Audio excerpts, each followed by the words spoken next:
sëñ Jibi yaakaar naa li sëñ Cheikhouna wax leer na naññ. anamug laabiri lañ doon def. te lii ñuy def jataay bii sax dafa bokk ci siwitu liñ doon def muy gën a leeral. liñ bind ndax Sénégal malheureusement bari na ñu dul liir. texte yi waaye li ci am solo rek mooy jataay bii ñuy def tey jii dafa bokk ci laabire googu. gën a leeral nit ñi gën ko yaatu te yaakaar naa li am solo mooy ñun amuñu obligation de résultat. dama koy faral di wax. médiation wala defare wala labiré doo am obligation de résultat doo ne par force fi ma bëgg rek faaw danañ fa àgg. yow da ngay def li nga war a def xam ne def nga li nga war a def te jàpp naa ne niñ ko waxee woon 28 yi nga xam ne dafa mandargaal lenn ci kii bañ ko defee ba léegi démb ci suba lañ def déclaration bi publier ko booba léegi dégg ngeen yeneen kilifa ci yoon wi. ñuy àddu. dégg ngeen yeneen kilifa ci yoon wi ñoo xam ne.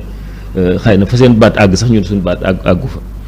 ñoom it ñuy wax wala boog ñuy jëm dans le même sens que ñun suñu déclaration bi koy loolu day wane ne rek ñun dëgg la suñ tur kese lañ wax waaye nag xam nañ ne bari na loo xam ne màndargawu na ci lii ñu def ñu baree bari bokk nañ xalaat bi.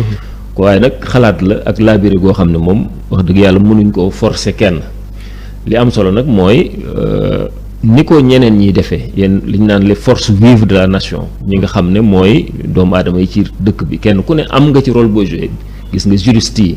professeur de droit yi nga xam ne ñoo gën a mag ñoom professeur Kader Boy ñoom professeur Serigne Diop ak ñeneen def nañ déclaration ñoom it ci sensu ne lii day jalgati constitution bi muy report bi. am na ñeneen ñu ko def ay lu mat 100 nangam professeur d'université yu def la même chose am na ay syndicats yu ko def donc force yi ci Sénégal yëpp suñ ko defee njariñ li muy jur mooy njiit yi xëy na danañ ne ginnaaw nag wax dëgg yàlla sénégalais yëpp daanaka ci seen globalité ñu néew rek ñoo wax lu jëm feneen waaye li ëpp ci sénégalais yi organisation yi kilifa yi borom xam-xam yi ñenn ci lu mel ne ñun suñ déclaration bi loolu lépp soo ko boolee. njiit yi danañ rendre compte la ne ñun kat liñ def wax dëgg yàlla nit ñi ànduñ ci kon war nañ cee deltu ginnaaw te deltu ginnaaw du kersa du gàcc nit su defee dara am lu mu ci jublu wala am lu mu ci bëgg te gis ne ñi mu jiite ànduñ ci wax dëgg yàlla deltu ca ginnaaw du gàcc te surtout sax ka nga xam ne am na yeneen kuréel yoo xam ne war nañoo saytu loolu ba wax ci ñoom it seen gis-gis muy lu mel ne conseil constitutionnel wala cour suprême loolu danañ ci dikk ñoom itam wax dëgg yàlla am nañ ci wàllu wu rëy ginnaaw njiitu réew mi moom def na li mu bëggoon a def ñoom ñiy àtte su leen neexee ñu wéyal ko su leen neexee ñu dakkal ko. te kon dara wéyagut fii ñu toll nii léegi nag li am solo mooy kenn ku ne jël say responsabilité ñun suñ responsabilité moo doon labiré homme politique yi nga xam ne looloo seen métier ni ko sëñ Cheikhouna waxee ñun wutuñ dara wutuñ benn position wutuñ benn poste sàkkuwuñ dara ci wàllu politique.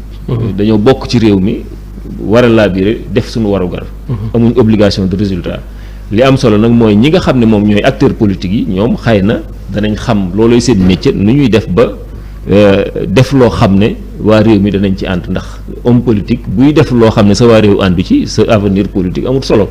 yaakaar naa liy justifier homme politique dëgg-dëgg mooy muy joxe xalaat ak i jëf yoo xam ne waa réewam danañ ci ànd ak moom. kon nag jàpp naa ne dara wéyagul ci dellu ginnaaw ci lii. su ko defee waa réew mi kon dañuy wane seen i jubluwaay ak seen bëgg-bëgg suñ leen ci fekk see yaakaar naa loolu mooy li jaadu.